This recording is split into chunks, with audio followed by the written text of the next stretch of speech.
Oman প্রবাসীদের জন্য সুখবর। ওমান প্রবাসীদের আকামা কার্ডের মেয়াদ ৩ বছর করল ওমান।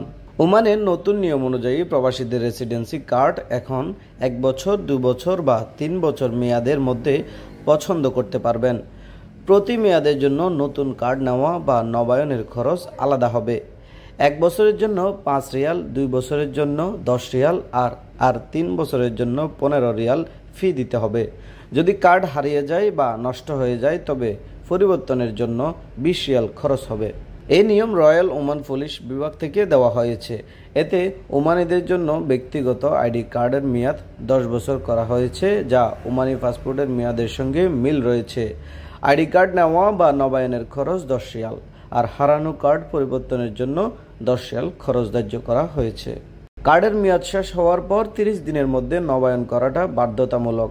এই নতুন নিয়মের মাধ্যমে প্রবাসী ও ওমানি নাগরিকদের পরিচয়পত্র সহজে ঠিক রাখতে সুবিধা হবে।